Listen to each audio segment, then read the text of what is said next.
Halo pendengar semuanya, selamat datang di podcast Suara Kita. Podcast yang membahas isu-isu menarik seputar media dan komunikasi. Aku Fauzan dan di episode kali ini kita akan membahas topik yang sangat penting, yaitu pelanggaran hukum dan etika dalam praktik manajemen media. Di era digital saat ini, media punya pengaruh besar terhadap opini publik. Tapi, bagaimana kalau media justru melanggar hukum dan etika?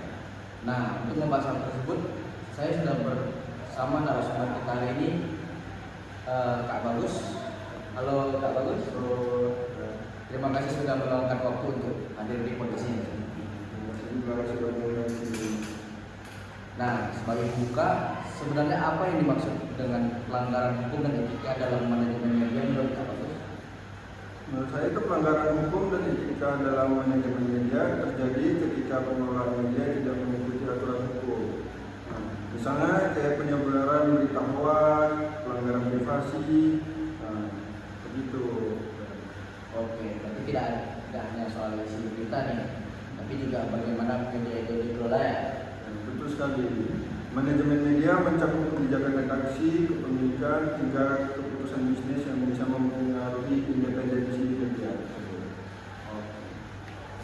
Nah, kira-kira bisa dijelaskan nggak contoh pelanggaran hukum yang sering terjadi dalam praktek media?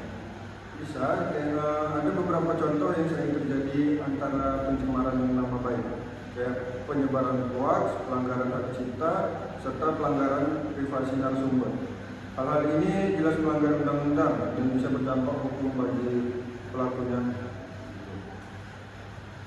Nah, kalau menurut Kak Bagus nih, pelanggaran etika sendiri seperti apa? Pelanggaran etika biasanya berkaitan dengan kode etik jurnalistik, yang seperti berimbang dalam pemberitaan, mencampur adukan fakta dan opini, demi rating tanpa mempertimbangkan dampak sosialnya. Oke. Nah, apa penyebab utama media sering melanggar hukum dan etika? Salah satunya yaitu mungkin karena tekanan ekonomi dan persaingan bisnis juga, itu juga bisa jadi. Jadi bisa dibilang tuntutan bisnis sangat mempengaruhi kualitas media ya? Betul sekali. Jika tidak dikelola dengan baik, kepentingan bisnis bisa mengalahkan tanggung jawab sosial media tersebut. Oke. Nah, menurut Kak Bagus sendiri nih, apa dampak dari pelanggaran ini bagi masyarakat?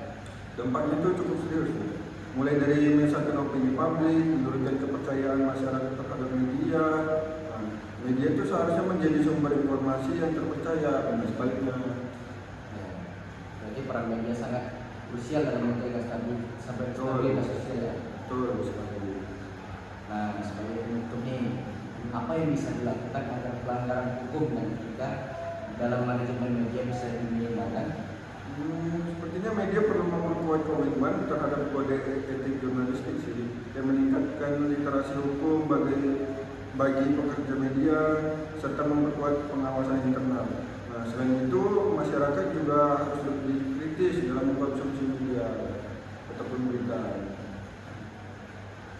Oke, mungkin itu saja pertanyaan yang bisa saya sampaikan ya.